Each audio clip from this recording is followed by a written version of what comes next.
નમસ્કાર વિદ્યાર્થી મિત્રો, આપણે જે છે આગળના લેક્ચરમાં છે મનોભાર વિશે ઊંડાણપૂર્વક સમજૂતી મેળવી. બરાબર, મનોભારને કારણે છે શારીરિક, માનસિક સ્વાસ્થ્ય જોખમાય છે. પછી મનોભારનો જે છે અંગ્રેજી શબ્દ સ્ટ્રેસ, બરાબર, જેનો અર્થ જે છે શુદ્ધ વિજ્ઞાનનો શબ્દ છે અને જેનો અર્થ છે ઇજનેરી વિદ્યા પ્રમાણે, બરાબર, એન્જિનિયરિંગ શાખા પ્રમાણે શું થાય છે કે ભૌતિક પદાર્થ પર લગાડેલ બાહ્ય બળ.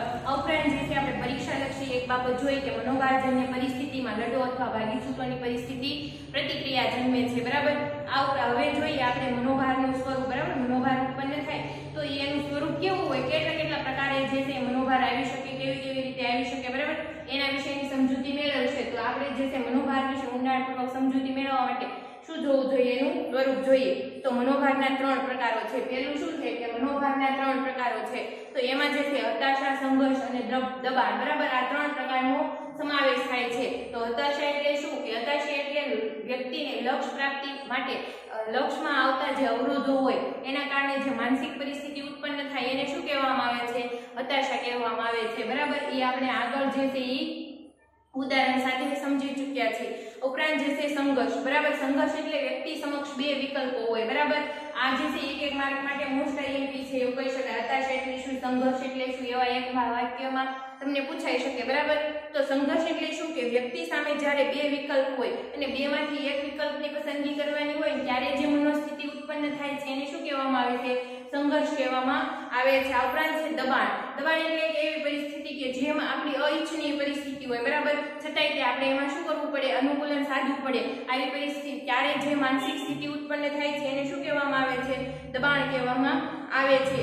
નેક્સ્ટ છે મનોભારનું પ્રમાણ. ઘણી બધી બાબતો પર આધારિત હોય છે. મનોભારનું પ્રમાણ જે છે આપણને કેટલા પ્રમાણમાં મનોભાર લાગુ પડે છે, બરાબર, અથવા તો આપણે કેવું મનોભારને આપણે છે પ્રત્યક્ષીકરણ કેવું કરીએ છીએ મનોભાર પ્રત્યે, તો એ ઘણી બધી બાબતો પર આધારિત રાખે છે. દાખલા તરીકે મનોભારનું પ્રમાણ વધારે કે ઓછું હશે તેનો આધાર વ્યક્તિ જે પરિસ્થિતિમાં સમાયોજન સાધવાનું છે તેની લાક્ષણિકતાઓ અને તેને પ્રાપ્ત થનાર બાહ્ય મદદ તથા આધાર ઉપર અવલંબે છે. મનોભારનું પ્રમાણ કેટલું છે, વધારે છે કે ઓછું છે, બરાબર, તો એ બાબત કે એનો આધાર શેની ઉપર હોય કે વ્યક્તિએ કઈ પરિસ્થિતિમાં સમાયોજન સાધવાનું છે. જો એ પરિસ્થિતિ એના માટે જે છે જાણીતી હોય તો મનોભારનું પ્રમાણ કેવું થાય, એના માટે ઓછું થાય અથવા તો નહીવત હોય. પરંતુ અજાણી પરિસ્થિતિમાં જે પરિસ્થિતિથી વ્યક્તિ વાકેફ નથી, બરાબર, અજાણ્યો છે, તો એ પરિસ્થિતિમાં એને સમાયોજન સાધવાનું થાય તો શું થાય, મનોભારનું પ્રમાણ વધે કે ન વધે, ઓટોમેટિક, બરાબર, સાધવાનું છે તેની લાક્ષણિકતાઓ અને તેને પ્રાપ્ત થનાર બાહ્ય મદદ. બરાબર, કે વ્યક્તિએ જો અજાણી પરિસ્થિતિમાં સમાયોજન સાધવાનું હોય, બરાબર, તો એને પ્રાપ્ત થનાર જો બાહ્ય મદદનું પ્રમાણ વધારે હોય તો એ પરિસ્થિતિમાં વ્યક્તિ જે છે એ ઓછા પ્રમાણમાં મનોભાર અનુભવે એવું પણ કહી શકાય છે અને આધાર પર અવલંબે છે. દાખલા તરીકે એવું કહી શકાય કે જો નવી આપણને નોકરી મળી હોય, બરાબર, તો એમાં જે છે જો એ નોકરી છે આપણને આપણા જિલ્લામાં મળી હોય અથવા તો દાખલા તરીકે આપણે ભાવનગરના છે તો એ નોકરી આપણે ભાવનગર જિલ્લામાં મળી હોય તો આપણે છે ભાવનગર જિલ્લાના વાતાવરણથી લોકોથી, બરાબર, અથવા તો જે તે સ્થળોથી આપણે શું હોઈએ, પરિચય હોઈએ, જે તે એરિયાથી પરિચિત હોઈએ, બરાબર, તો ત્યાં જે છે નોકરી કરવા જવું ઘરથી દૂર આપણે રહેવું પડતું હોય, બરાબર, કદાચ ભાવનગર જિલ્લાથી આપણું ગામ દોંતરિયા હોય તો અપડાઉન શક્ય ન હોય તો આપણે જે છે પ્રોપર ત્યાં જે સિટીમાં રહેવા જવું પડતું હોય તો એ સિટી કેવું હોય, આપણા માટે પરિચિત હોય કે ન હોય, આપણે એનાથી જાણીતા હોય કેમ કે આપણે એ વિસ્તારના છે, બરાબર, ભૌગોલિક વિસ્તારથી જાણીતા આપણને, તો આપણને જે છે સ્ટ્રેસનું પ્રમાણ કેવું થાય, ઓછું થાય કે આપણે જે છે સરળતાથી ત્યાં સમાયોજન સાધી શકીએ છીએ. પરંતુ એના બદલે છે આપણને બીજા રાજ્યમાં જોબ મળી હોય તો ગવર્મેન્ટ જોબ છે કેન્દ્ર લેવલની હોય, બરાબર, તો જે છે એ આપણને કેવી પરિસ્થિતિ ઉત્પન્ન થાય, એક તો આપણે ગવર્મેન્ટ જોબ જવા દેવાનું અત્યારે કોઈ તૈયાર ન હોય, બરાબર, આ પરિસ્થિતિમાં તો જે છે નવા રાજ્યમાં આ લોકોથી આપણે અપરિચિત હોય, ત્યાંના જે છે વાતાવરણ હોય એનાથી અપરિચિત હોય, પરંતુ ત્યાં જે છે આપણા કોઈ સગા સંબંધી રહેતા હોય તો આપણને બાહ્ય મદદ મળી રહે ને સારી એવી, તો આપણું પ્રમાણ જે છે સ્ટ્રેસનું પ્રમાણ કેવું થઈ જાય, ઘટી જાય, બરાબર. આ જે છે ઘણા બધી બાબતો પર આધારિત છે, બરાબર, કે ત્યાં જે છે આપણને બાહ્ય મદદ કેટલી મળે છે અથવા તો મનોભારનું પ્રમાણ જે છે કેવું છે, પરિસ્થિતિ કેવી છે એના પર આધાર રાખે છે. મનોભારની ભાતો વિશિષ્ટ છે. મનોભારની જે છે ભાતો વિશિષ્ટ છે. મનોભારની બાબતમાં વ્યક્તિએ વિશિષ્ટતા અજોડતા હોઈ શકે છે. કોઈ એક પરિસ્થિતિમાં બધા માણસો સરખો જ મનોભાર અનુભવે એમ ન બની શકે. તે જ રીતે કોઈ એક વ્યક્તિ એક સમયે માત્ર એક જ મનોભાર અનુભવે એવું પણ ન બની શકે. જો મનોભારની જે છે વિશિષ્ટતા વ્યક્તિએ અજોડતા જોવા મળે છે એટલે કે દરેક વ્યક્તિ એક જ પરિસ્થિતિનું એક સરખું મૂલ્યાંકન કરતો હોય એવું બનતું નથી, બરાબર. એટલે દરેક વ્યક્તિની પ્રતિક્રિયા આપવાની રીત પણ અલગ અલગ હોય છે, બરાબર. પરિસ્થિતિનું મૂલ્યાંકન ઘણા વ્યક્તિ છે રાયનો પહાડ કરતા હોય, જ્યારે ઘણા વ્યક્તિઓ ઘણી બધી મુશ્કેલી પરિસ્થિતિ હોય તો તે સંઘર્ષમાંથી સમાધાનનો માર્ગ શોધી લેતા હોય, બરાબર. એવું બનતું હોય છે. એટલે જે છે મનોભારનું મૂલ્યાંકન કરવાની જે છે એ રીત અલગ અલગ હોય છે. એના કારણે એટલે જે છે એની વિશિષ્ટતા પણ અલગ હોય છે. કોઈ એક પરિસ્થિતિમાં બધા જ માણસો એક સરખો મનોભાર અનુભવે એવું કહી શકાય નહીં. દાખલા તરીકે જે છે પરીક્ષા હોલ હોય, બરાબર, ત્યારે છે એક પરિસ્થિતિ કેવી હોય, પરીક્ષાની હોય, બરાબર. તો એમાં દરેક વિદ્યાર્થીને એક સરખો જ મનોભાર છે એવું ન કહી શકાય. ઘણા વ્યક્તિ ફૂલ તૈયારી સાથે આવ્યા હોય અને એક વખત પરીક્ષા પેપર વાંચી લે, બરાબર, એટલે એને એવું થઈ ગયું હોય કે આ બધું આવડે છે તો એ સ્ટ્રેસ વગર પેપર આરામથી લખતા હોય. ઘણા વિદ્યાર્થી છે એને વાંચ્યું હોય ધારણા બારનું પેપર આવ્યું હોય તો એ એના માટે વધારે પડતી સ્ટ્રેસદાયક પરિસ્થિતિ બને છે કે મનોભારદાયક પરિસ્થિતિ, બરાબર. તો એવું ન કહી શકાય કે એક જ પરિસ્થિતિમાં દરેક માણસોથી એક સરખો મનોભાર અનુભવે છે, એટલે કે અલગ અલગ મનોભાર અનુભવતા હોય એવું કહી શકાય છે. એ જ રીતે કોઈ એક વ્યક્તિ એક સમયે માત્ર એક જ મનોભાર અનુભવે છે એવું પણ ન બને. પણ એવું પણ ન બને કે એક વ્યક્તિ એક સમયે માત્ર એક જ મનોભારનો સામનો કરતો હોય, બરાબર. દાખલા તરીકે જે છે ઘરમાં લગ્નની પરિસ્થિતિ હોય ત્યારે જે છે ઘણા બધા પ્રકારના કાર્યો કરવાના હોય, બરાબર. તો એમાં જે છે જેને ઘરમાં લગ્ન હોય એ પિતાની માનસિક સ્થિતિ તમે જોજો કેવી હાલત હોય છે. એને એક પ્રકારનો મનોભાર હોય, પરિસ્થિતિ તો એક જ છે ને લગ્નની, પણ એક સમયે એક જ મનોભાર ન હોય, એને ઘણા બધા હોય. સગા સંબંધીઓને સાચવવા, પછી કોઈ પણ જાતનું જે છે મેનેજમેન્ટ કરવું, બરાબર. જુદી જુદી પરિસ્થિતિઓમાં પહોંચી વળવું, બરાબર. અને આવી બધી પરિસ્થિતિઓનો જે છે મનોભાર પ્રેરક હોય છે, બરાબર. અથવા તો એક સમયે એક મનોભાર ન હોય પરંતુ ઘણો બધા મનોભાર અનુભવે છે. મનોભારની ભાત વ્યક્તિની ઉંમર, જાતિ, વ્યવસાય, આર્થિક સ્થિતિ, અભિરુચિ, કૌશલ્ય અને અન્ય વ્યક્તિગત સામાજિક પરિબળો પર આધારિત રાખે છે. મનોભારની જે ભાત હોય છે એટલે કે મનોભારની રીત હોય છે, કેટલા પ્રમાણમાં વ્યક્તિને લાગુ પડે છે, બરાબર. એનો આધાર શેની ઉપર હોય કે વ્યક્તિની ઉંમર ઉપર હોય, કે વ્યક્તિ જે છે જેમ જેમ મોટી ઉંમરનો હોય એમ એમ ઓછો એને મનોભાર ઓછો જોવા મળે, કેમ કે એને એક અનુભવ હોય, બરાબર. અનુભવના કારણે એને સરખામણીમાં તરુણો જે હોય, બરાબર, તરુણો તો એને જે છે મનોભાર વધારે પડતા પ્રમાણમાં ઝડપથી આવી જતું હોય, કેમ કે એ જે છે હજી એડલ્ટ છે અને આવેગો સ્થિર થયેલા નથી, બરાબર. એટલે વધારે પડતા પ્રમાણમાં મનોભારનો જે છે એ સામનો કરતા હોય એવું જોવા મળે છે. આ ઉપરાંત જે છે જાતિ, બરાબર, છોકરો હોય કે છોકરી, બરાબર, જાતિ પણ અસર કરતી હોય. ઉપરાંત વ્યવસાય, જો વ્યવસાયમાં તમે સ્થિર હોય તો ગમે એવો પ્રકારનો મનોભાર આવે, બરાબર. તો દાખલા તરીકે તમારો બિઝનેસ, ખુદનો બિઝનેસ હોય અને તમે ક્લાસ 1 ઓફિસર ગવર્મેન્ટ હોય, બરાબર. તો એના બેના જે છે મનોભારની રીત કેવી હોય, અલગ અલગ હોય, બરાબર. તો પછી આ ઉપરાંત જે છે વ્યવસાય, આર્થિક સ્થિતિ, બરાબર. આર્થિક સ્થિતિ મજબૂત હોય તો મનોભારનો સામનો જે છે તમે ભૌતિક રીતે સારી રીતે કરી શકો છો, ગમે તે સાધનો વિકસાય એવી રીતે, બરાબર. મનોભાર ઉપર આધારિત રાખે. પરંતુ આર્થિક સ્થિતિ નબળી હોય તો એક આર્થિક પરિસ્થિતિનું ટેન્શન હોય, એક ઉપરથી બીજો મનોભાર આવતો હોય એનું પણ ટેન્શન થાય, બરાબર. આવું બને છે. અભિરુચિ, બરાબર. આપણને જે છે અમુક કાર્ય જે આપણને કરવા ગમતા હોય તો એ કાર્યમાં આપણને મનોભાર ઉત્પન્ન થતો નથી, પરંતુ જે કાર્ય આપણને ન કરવું ગમતું હોય ને આપણી પાસે કરાવવામાં આવે તો મનોભાર ઉત્પન્ન થાય. ઉપરાંત કૌશલ્ય, બરાબર. જે કોઈ પણ પરિસ્થિતિ સામે તમારું લડવાનું કૌશલ્ય કેવું છે. એ ઉપરાંત જે છે એ અન્ય વ્યક્તિગત સામાજિક પરિબળો, વ્યક્તિગત સામાજિક પરિબળો જે છે આપણું સામાજિક આંતર સંબંધો, બરાબર, કે આપણી જે છે ઓળખાણ જે છે કેટલા પ્રમાણમાં છે, પછી આપણને જે છે મદદ કરનાર વ્યક્તિઓની જે સંખ્યાઓ હોય, બરાબર, એ કેટલા પ્રમાણમાં જે છે આપણા સામાજિક સંબંધો કેટલા પ્રમાણમાં છે, આ બધું જે છે આધાર રાખતો હોય છે. તેથી દરેક વ્યક્તિમાં મનોભારની ભાત વિશિષ્ટ હોઈ શકે છે. તેથી દરેક વ્યક્તિમાં જે મનોભારની ભાત વિશિષ્ટ હોય છે, આ બધા પરિબળોને કારણે હોઈ શકે છે. આમ મનોભારની ભાત જુદા જુદા સમયે જુદી જુદી હોય છે અને મનોભારની ભાત છે અલગ અલગ સમયે અલગ અલગ હોય છે. એક સમયે જે છે ઘણા બધા મનોભારનો સામનો કરતા હોય છે, અથવા તો એક પરિસ્થિતિમાં એક સમયે બધા જ વ્યક્તિ એક સરખો મનોભાર અનુભવે છે એવું કહી શકાય નહીં.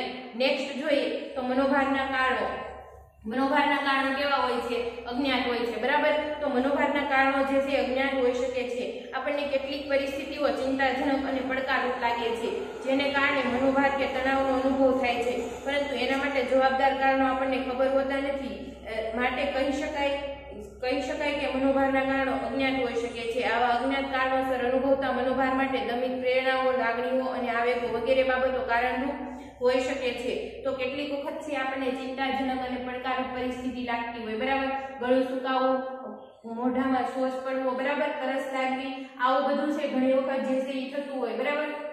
અંદરથી આમ બેચેની અનુભવવી, તો એનું કારણ આપણને ન ખબર હોય. બાહ્ય વાતાવરણ તો આપણી સમક્ષ આનંદદાયક હોય, તોય તે આપણને એવી પરિસ્થિતિ ઉત્પન્ન થતી હોય, તો એની પાછળના કારણ કયા હોય કે આપણી દમિત ઈચ્છા હોય, અમુક આપણી જે છે દમિત લાગણીઓ હોય, જે આવેગ અને અભિવ્યક્તિ જે છે આપણે અમુક સમયે ન કરી શક્યા હોય, બરાબર, એ બધું છે આપણે અજ્ઞાત મનમાં જતું રહે. આ જે છે ફ્રોઈડની એક થિયરી પર આધારિત છે, બરાબર, જે આપણે આગળ ઘણી બધી વખત સમજી શક્યા છીએ. તો એ આવેગો વગેરે બાબત જે છે કારણરૂપ હોઈ શકે છે, અને આપણને જે છે કંઈ કારણ ન હોવા છતાં પણ એક પ્રકારની જે છે સતત ચિંતાનો સામનો કરતા હોઈએ છીએ, આવું પણ બનતું હોય છે, બરાબર, બેચેનીનો સામનો કરતા હોઈએ છીએ. તો આ જે છે મનોભારનો અજ્ઞાત કારણ દર્શાવે છે.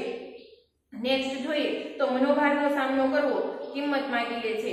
મનોભારનો સામનો દરેક વ્યક્તિએ જીવનમાં મનોભારનો સામનો અવશ્ય કરવો જ પડે છે અને તેની સાથે ગોઠવાવું પડે છે. તીવ્ર મનોભારનો સામનો કેવી રીતે કરવો તેનું શિક્ષણ મેળવવા વ્યક્તિએ સાધનો, શક્તિ કે સમયના સ્વરૂપમાં કિંમત ચૂકવવી પડે છે.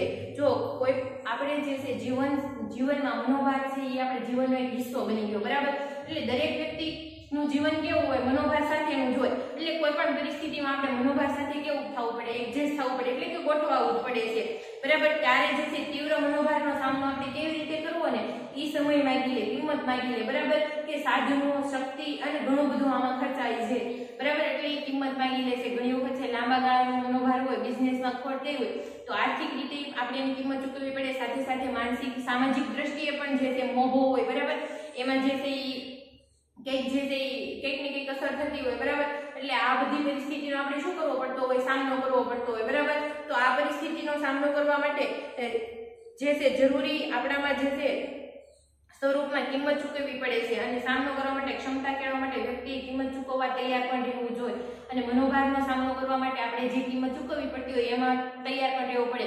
ઘણી વખત સમય સ્વરૂપે આપણે કિંમત આપવી પડતી હોય, જે પરિસ્થિતિ આપણા હાથમાં ન હોય, બરાબર, તો એ મનોભાર જે છે લાંબા ગાળાનો હોય, તો એ ઉકેલી શકાય એવો ન હોય, તો એમાં કઈ પણ પ્રતિક્રિયા કર્યા વગર જે છે માત્ર સમયના આધારે પરિસ્થિતિને છોડી દેવી પડે, એવું પણ બનતું હોય છે. એટલે મનોભારનો સામનો કરવો છે એ ઘણી વખત કિંમત માંગી લે છે. નેક્સ્ટ જોઈએ તો મનોભાર કાર્યક્ષમતાને ઘટાડનાર બાબત છે. તીવ્ર મનોભારની સ્થિતિમાં વ્યક્તિનું પ્રત્યક્ષીકરણ મર્યાદિત બને છે, બોધાત્મક ક્રિયાઓ સ્થગિત થાય છે, પરિસ્થિતિની સમજણ મર્યાદિત બને છે અને તે એક જ પ્રકારની પ્રતિક્રિયા આપે છે. સમસ્યાનો ઉકેલ શોધવામાં અપરિવર્તનશીલ અને જડ વલણ અપનાવે છે. તીવ્ર મનોભારની પરિસ્થિતિમાં વ્યક્તિનું પ્રત્યક્ષીકરણ મર્યાદિત બની જાય, બરાબર, કેમ કે વ્યક્તિ છે હતાશા, સંઘર્ષ ને દબાણની પરિસ્થિતિમાં જતો રહે છે, બરાબર. એટલે વ્યક્તિને છે કોઈ પણ નવી દિશા ઉકેલ કે અથવા તો નવી દિશા કે ઉકેલ જે છે પ્રાપ્ત થતો નથી. એટલે એની જે છે દ્રષ્ટિને જોવાનો, પ્રત્યક્ષીકરણ કરવાનો વ્યૂ છે ને એકદમ બદલાઈ જાય છે. કેવો થઈ જાય? મર્યાદિત થઈ જાય, બરાબર. વ્યક્તિ ભય અને ક્રોધ અને આવા ઘણા બધા નકારાત્મક આવેગોનો સામનો કરતો હોય છે. એટલા માટે અને જે છે બોધાત્મક ક્રિયાઓ કેવી થઈ જાય? સ્થગિત થાય, અને વારંવાર એક પ્રકારનો વિચાર આવતો હોય અને એક જ પ્રકારની પ્રતિક્રિયા કરતો હોય એવું જોવા મળે છે. તો આમાં જે છે શારીરિક પ્રતિક્રિયાઓ હોય અને માનસિક પ્રતિક્રિયાઓ પણ હોય, બરાબર. ક્રોધ કરવો, ગુસ્સો કરવો, તો વારંવાર જે છે ગુસ્સે થવું એ એક માનસિક પ્રતિક્રિયા છે. ઉપરાંત જે છે નખ કરડવા, પછી સતત પગ હલાવવા, બરાબર, અથવા તો જે છે મોઢું ધોવું, હાથ પગ ધોવું, આવું બધું વર્તન જોવા મળે તો શારીરિક પ્રતિક્રિયા. એકને એક પ્રતિક્રિયા જે છે સ્ટ્રેસમાં હોય ત્યારે આપતો હોય એવું જોવા મળે છે. અને પ્રતિક્રિયા આપે છે અને સમસ્યાનો ઉકેલ શોધવા માટે અપરિવર્તનશીલ અને જડ વલણ અપનાવે છે. સમસ્યાનો સામનો કરવો હોય, બરાબર, એનો ઉકેલ શોધવો હોય તો વિવિધ નવા માર્ગોનો અપનાવે, પરંતુ એક જ માર્ગ અપનાવે અને એક જડ વલણ, એ ભાગને જડ રીતે વળગી રહે, બરાબર. એના માટે જે છે યોગ્ય હોય છતાં પણ ન હોય છતાં પણ, બરાબર, કેમ કે એની બૌદ્ધિક શક્તિઓ કેવી બની ગઈ હોય? મર્યાદિત બની ગઈ, એટલે નવો ઉકેલ જે છે એ શોધી શકતો નથી. મનોભારની તીવ્રતા જેટલી વધારે અને વ્યક્તિની તેને પહોંચી વળવાની તૈયારી જેટલી ઓછી, તેટલા પ્રમાણમાં વ્યક્તિની કાર્યક્ષમતા ઘટે કે કાર્યક્ષમતા પર નકારાત્મક અસર પડે છે. જો મનોભારની તીવ્રતા જેટલી વધારે હોય, મનોભાર ગમે એટલો તીવ્ર હોય, પરંતુ વ્યક્તિને એની પહોંચી વળવાની ક્ષમતા વધારે હોય, એની પાસે સામાજિક સંસાધનો વધારે હોય, બરાબર, તો જે છે એ વ્યક્તિને મનોભારની અસર ઓછી થાય અને કાર્યક્ષમતા જે છે એની પર કઈ અસર થતી નથી અથવા તો કાર્યક્ષમતા ઘટતી નથી. પરંતુ જો મનોભારની અસર વધારે હોય અને સાથે સાથે વ્યક્તિને એક પણ પ્રકારનો સપોર્ટ ન હોય, એનામાં જે છે આવડત કુશળતા ન હોય, તો મનોભારનો સામનો કરવો એના માટે કઠિન બાબત બની જાય છે. એટલે એની કાર્યક્ષમતા જે છે એકદમ ઘટે છે, બરાબર, અને વ્યક્તિ ખીનતા અથવા તો ઉન્મત્તતાની જે છે પરિસ્થિતિમાં સરી પડે છે એવું પણ કહી શકાય છે, બરાબર, અને નકારાત્મક અસર ઉત્પન્ન કરે છે. નેક્સ્ટ જોઈએ તો મનોભારના પરિણામો વિધાયક પણ હોઈ શકે છે. એવું ન કહી શકાય કે દર વખતે જે છે મનોભારના પરિણામો નકારાત્મક અસર જન્માવે છે, પરંતુ ક્યારેક જે છે એ મનોભારના પરિણામો વિધાયક પણ અસર જન્માવે છે. કેવી રીતે? તો જે છે મનોભાર હંમેશા નકારાત્મક કે નુકસાનકારક હોય તેવું નથી. કેટલીક વાર મનોભારના પરિણામો વિધાયક પણ હોઈ શકે છે. મનોભારના પરિણામે વ્યક્તિ તૈયારી કરે છે, જાગૃત રહે છે, વધારે મહેનત કરે છે, જેનાથી ફાયદો થવાની પણ શક્યતા છે. દાખલા તરીકે જે છે આવા ટૂંકા ગાળાના મનોભાર હોય, બરાબર, તો એના કારણે શું થાય કે આપણા ઘરે લગ્ન પ્રસંગ આવવાનો હોય તો આપણે એક પ્રકારનો જે છે સ્ટ્રેસ ઉત્પન્ન થાય. આપણે સગા સંબંધીઓને સાચવવાના હોય, બરાબર, અથવા તો લગ્નની દરેક પરિસ્થિતિને પહોંચી વળવાનું હોય. સામાન્ય રીતે મનોભાર ઉત્પન્ન થાય છે, બરાબર છે, પરંતુ અગાઉથી એની તૈયારી કરી, આર્થિક મેનેજમેન્ટ જે છે આપણે કરી રાખ્યું હોય, બરાબર, તૈયારી કરે, જાગૃત બને અને જે છે પરિસ્થિતિ સાથે જે છે એ શું થાય અને વધારે મહેનત કરે છે, બરાબર. એ પરિસ્થિતિને પહોંચી વળવા માટે શું કરે?